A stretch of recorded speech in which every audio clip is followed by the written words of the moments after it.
hockey royalty in the Sunshine State. That's what you dream about every day as a kid. The Florida Panthers taking the ice in 2025. That's 2-0! This time as back-to-back champions. It's an addictive feeling. What we went through this year was tough, and it was a grind to be standing here right now, but it just makes it all worth it. The dawn of a new season, bringing new challenges. It's not about like defending the cup, it's just winning.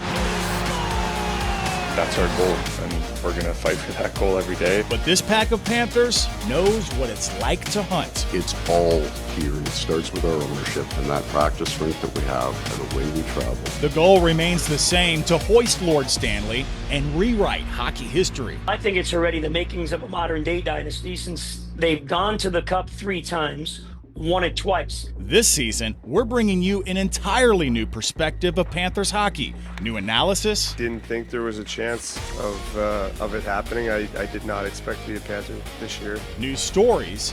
I passed it so you could get another animal adopted. All with a brand new look and new flair from the Cats. This is Panthers 360. We're keeping it in Florida, and we want to keep it in Florida forever. Let's go Panthers!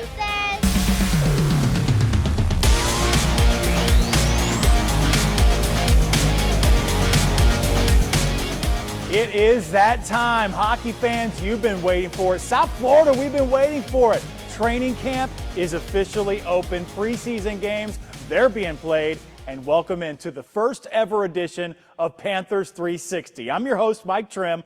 All season long and into the offseason, we're staying on top of all things Panthers. You wanted more Panthers coverage, you got it. From the first puck drop to an eventual, hopeful three-peat. Let's run through what's on tap tonight. Take a look. To say it was a busy offseason for your Cats, that would be the understatement of the offseason. Three of the biggest names available this summer, and in hockey in general, all sticking around. We're digging into how General Manager Bill Zito and the front office were able to keep them all here in South Florida. We're also getting answers to the biggest question mark this early season, at least, the status of star forward Matthew Tkachuk. Bill Zito at Media Day confirming he underwent successful surgery, with a timetable for his return that's still up in the air. And we were treated to such a great amount of great moments this offseason. One really sticks out to us. I think you're going to love it at home too. We're going to show you how one star is making a big difference off the ice. But first, folks, let's drop this ceremonial first puck on the new show for Panthers 360. The big topic of the offseason here, defenseman Aaron Ekblad, two-time Stanley Cup winner Brad Marchand, and Conn Smythe Trophy winner Sam Bennett, all inking, if you can believe it, new contracts to stay right here in South Florida. Or John Barron breaking down the moves, keeping this core group together for years to come. Days after the Florida Panthers hoisted the Stanley Cup for the second straight year, Cat fans celebrated again when the team announced it had re-signed Sam Bennett. All of our goals was to stay with Florida and be here for as long as we could. Aaron Ekblad. I'm very proud of the time I've spent here and what we've been able to accomplish, and we'll be able to do a lot more in the next 8 years. And Brad Marchand. I honestly didn't think there was a chance of it happening. I did not expect to be a Panther this year. Marchand saying he turned down other deals to remain in South Florida. I had a goal, what I wanted to be. I wanted to play as long as I could. And that was the goal that I had in the summer. You know, it's part of why it didn't work out in Boston. The mastermind behind it all, General Manager Bill Zito. It's them. I said this before. It's not me. They decided.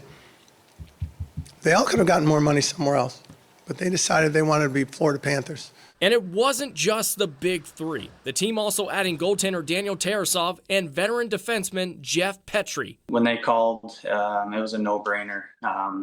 Just the group, you hear about the group, what they do together on the ice, off the ice.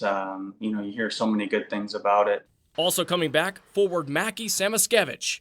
The team hoping that these big moves will lead to a historic three-peat.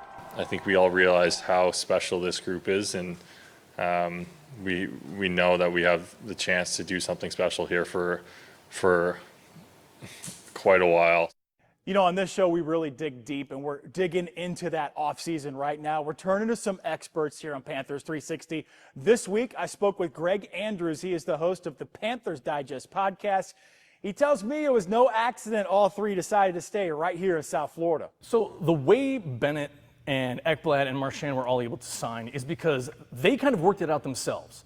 The relationship, obviously we all know how Brad Marchand's relationship with Bennett and Ekblad was, especially Bennett and Tkachuk. He's given Tkachuk a few shots in the last few seasons, but he came onto this team, seamless integration.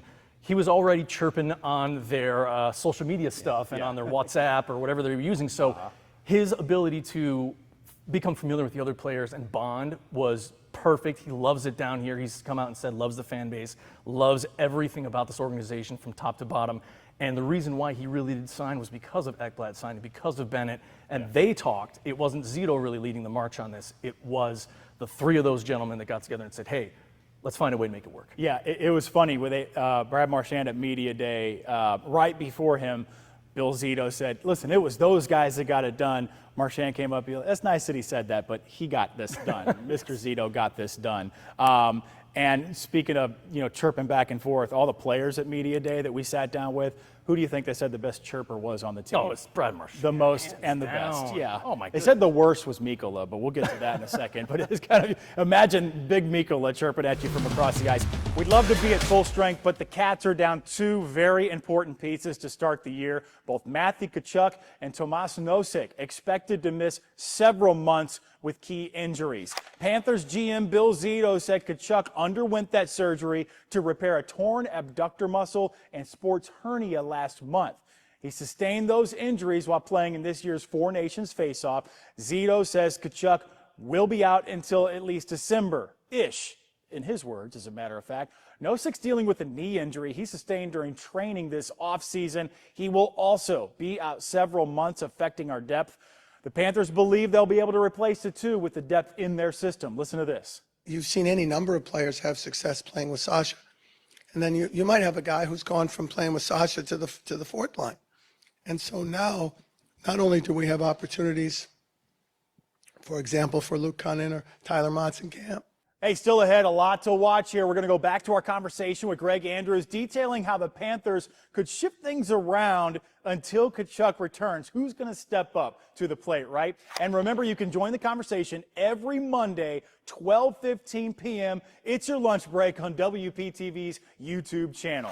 Building up the next generation of Cats, how the Florida Panthers are getting right into the community and allowing kids to get out onto the ice. Plus, we're getting to learn more about your Panthers. You'll hear why Conn Smythe winner Sam Bennett thinks his hometown is the best place on earth, especially growing up playing hockey. You're watching Panthers 360.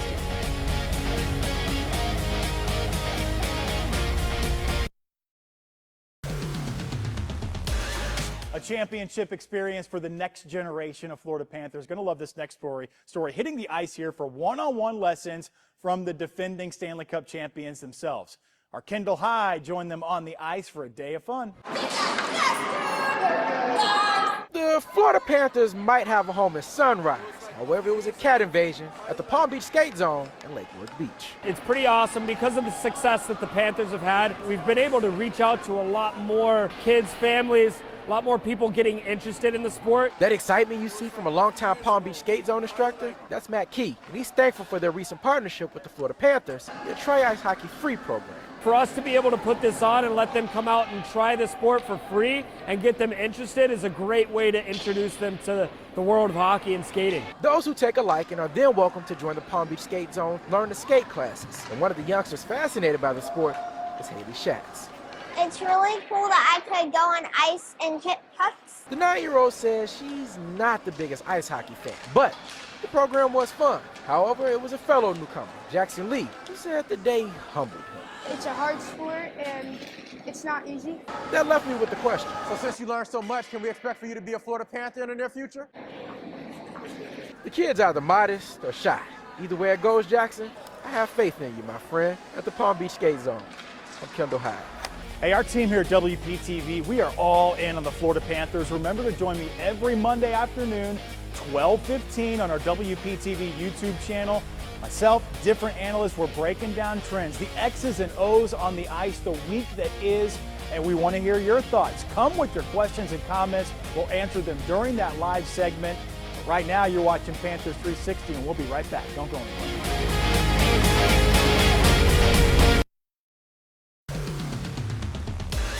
Okay, it was the chatter of the offseason right at the top, the big question mark heading into this new season, the health of star forward Matthew Tkachuk, one of the big heartbeats of the team here. How long will he be out?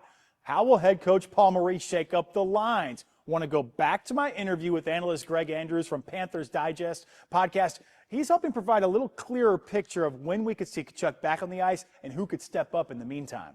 He's going to be out at least until December right now. Was originally saying January, but the good news is he could be back a little bit earlier than that. We're going to hear. We're going to talk about who's going to step up in his absence, but first we have to let Mr. Bill Zito, the general manager himself, kind of give that timeline. It was at Media Day at the Florida Panthers there at the Baptist Health Iceplex. Here's what we had to say. Take a look. So Matthew had surgery. We don't know the temporal scope of his return. Anticipate him being out December-ish. So, but don't hold me to that. That kind of gives that timeline. So, okay, we've seen Tkachuk out of the lineup for the Panthers before. Came back in the playoffs, was right on the power play, scored some goals against the Lightning. Who steps up in Tkachuk's absence right off the jump, October 7th when the puck drops opening night? There's going to be three different guys. Okay. It's going to be Evan Rodriguez, Sam Miskevich, and Carter Verhaeghe. Those are the three big names that we have to do. Carter Verhaeghe is going to be on that first line as always, Sam Miskevich, Bennett, and obviously we're going to have some big name players. Those guys have to step up because again, Sam Miskevich and Erod have very similar numbers in the season last year, so I think if they play off of each other, they help Bennett out, we're going to see a big improvement. I don't think his absence is going to be, what are they going to do? Because they are so deep. There's talent everywhere on this team, and they're getting deeper too. If you guys looked at the prospect stuff, we'll get into that in just a little bit. Yeah, it's not like they had to deal with it at the end of the last regular season and into the playoffs. So it kind of lends to our next topic when we talk about LTIR. You talk about long-term injured reserve. It changes this year. Everybody's going to have to deal with it, from the Panthers to every other NHL team. Changing the salary cap rules for the playoffs. I don't want to pick on any team individually, but we kind of saw this with the Oilers. People were questioning, hey, Evander Kane, he didn't play all season, and then now all of a sudden he's playing in the playoffs. But they have to have a salary cap team under the cap for the playoffs this time around with this new rule, right? Correct. So they can't just go in and field a roster of whoever they want. They actually have to meet the salary cap guidelines. I believe it is a few hours before every single game for the playoffs this season. So it's not going to be, hey, if there's a $95 million cap limit this year, you can be $108 million and being over it. You're going to have to adhere right to it or just underneath it. So it's going to be tricky because we have another topic we're going to talk about in a second. I don't want to give it away, but there are some things these Panthers are going to have to do, especially Bill Zito, to make sure they adhere to these rules and nothing bad actually happens. I never want to call Tkachuk being out a blessing in disguise, but him on LTIR right now, it kind of helps the team out, if you will, with that salary cap at the beginning of the season. Each week here on Panthers 360, we are highlighting the roots of our very own Panthers.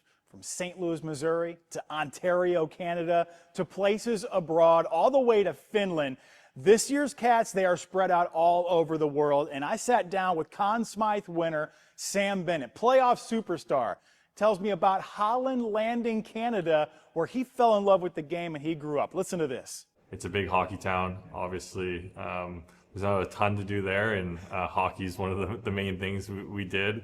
So yeah, tons of memories of growing up on the backyard rink my dad used to build for me, and the local rink where I learned the game of hockey. So definitely a lot of good memories when I head back there. All right, little background here. Bennett played 3 seasons for the Kingstown Frontenacs in the Canadian Hockey League. It was 2014. He was drafted 4th overall by the Calgary Flames. Other notable players who came through that Kingstown organization: Dallas forward Jason Robertson, Seattle forward Shane Wright. So we're saying he came from a good place, okay? For the first time in 12 years, though, hockey fans will be treated to seeing some of their favorite players, you got to get excited for this, playing for their countries in the Olympics. Milan 2026, expected to be a true spectacle. The NHL's best return to the Olympic ice. No secret, South Florida will be well represented. In fact, at Media Day for the Panthers, some players touched on the chance to be selected to take part. Listen to this. Yeah, I mean, it's been a huge motivating factor for almost 15 years now. Ever since that, I kind of had a taste back in 14 of going to that camp. It's by far the biggest goal I think I've ever had. Certainly a heavy motivator is trying to play for that Olympic team, and that's going to be an extreme focus for me. All right, so the last time NHL players took part in the Winter Games, 2014 Sochi. Remember the TJ Oshie shootout? Yeah, remember that? Well, back in June, though, the NHL released a list of the first 6 players to the country's preliminary rosters. For Team USA, you got it, Matthew Tkachuk was named. Team Canada, Sam Reinhart, fresh off his 4 goals in the Stanley Cup final clincher. Former Panther Nico Sturm tapped to play for Team Germany. Captain Alexander Barkov listed for Team Finland as well. Also, Balinskis will be playing for Latvia, Team Latvia. So a lot of players represented in the Olympics here.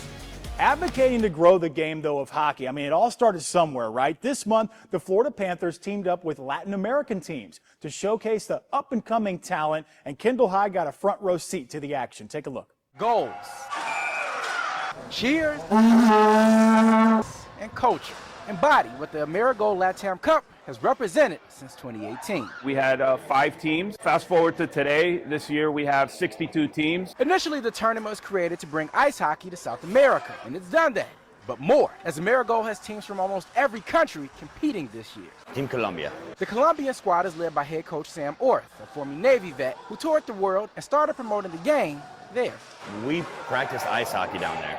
The ice rules, icing offside, but it's on tiles. You heard that right. Players in Colombia are learning how to play ice hockey on tiles and roller skates. In Colombia, we only roller skate. Because of the conditions of the weather and the country, it's very difficult to have ice to play. Which makes it interesting when they convert to ice. I think ice is more fast-paced and it's very agile. The puck slides a lot more.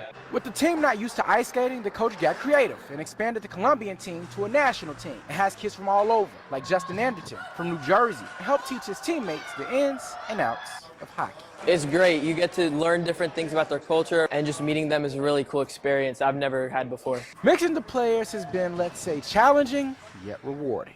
I just hope to expand the game. I hope that it can continue to grow. Hopefully, Amerigol expands even more. At the Ice Den, I'm Kendall High. Still to come, we know Lord Stanley made his rounds across the world this summer, but in this story, he went to the Dogs. Which star Panther player brought the cup to a cause close to his heart? You're going to love this one. You're watching Panthers 360.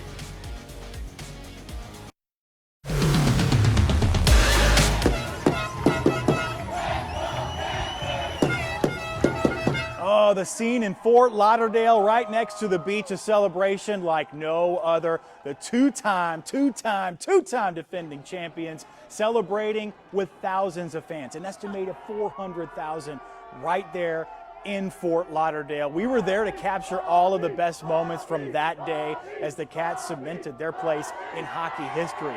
But as the dawn of a new season approaches, players know the work just getting started to try to do it one more time for the three-peat. Let's just want to keep building. It's been a lot of fun. Myself, Barky, we've got a bunch of guys that are here for 5+ years. While we hope the Panthers make history again this season, listen, it's all 12 months of the calendar, but I want to take you back to September 17th, 2018, a day that will go down in history. You're trying to remember that date off the top of your head. But now, as we're going for a third straight Stanley Cup, I'm going to tell you about that date and why it's so significant. That date is when Derek McKenzie passed the captain's torch to Alexander Barkov. Yeah, Sasha Barkov became the 10th captain in Panthers history. October 2016 when McKenzie became the 9th. Since he passed the mantle to Barkov 2 years later, boy, the trajectory of this franchise just took off, didn't it? 6 straight playoff appearances since 2019, 3 trips in a row to the Stanley Cup final, and of course, back-to-back cups. Wow, the captain, he's been doing it right. Since he has held that C on his jersey, he's recorded at least 20 goals in each of the past 7 seasons, more than 30 assists, the ultimate teammate. He's also won the Selke Trophy 3 times. I don't think anybody else is going to wear that number 16 again. They're going to raise that to the rafters when it's all said and done. We love our captain, Sasha. And now I want to show you something. It was possibly the best thing that we saw this month. The Humane Society of Broward County got a big surprise and then some. Conn Smythe Trophy winner Sam Bennett stopping by the shelter with the Stanley Cup. You see, Bennett and his wife adopted their dog from the shelter, and that's what started Benny's Buddies. Photojournalist Trey Herbert takes a closer look, and I think you're going to love this one.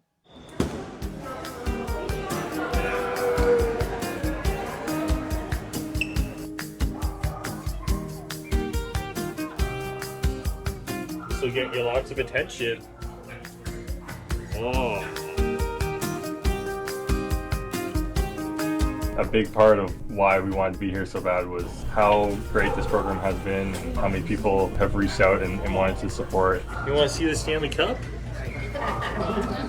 My teammates all throughout the years, every time I would score, they would say, oh, that was for the animals. Or if someone gave me a backdoor tap in, they would say, oh, I passed it so you could get another animal adopted.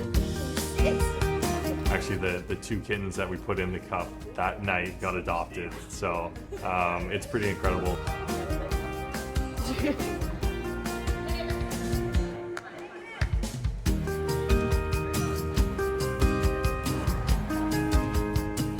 Now, Bennett officially launched Benny's Buddies last October. It continues to grow. Last season, he netted 40 combined goals between the regular season and playoffs. It's just going to get better and better.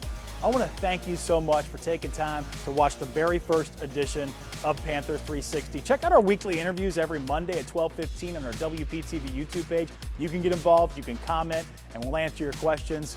We hope you come back next week for Panthers 360. I'm Mike Trent.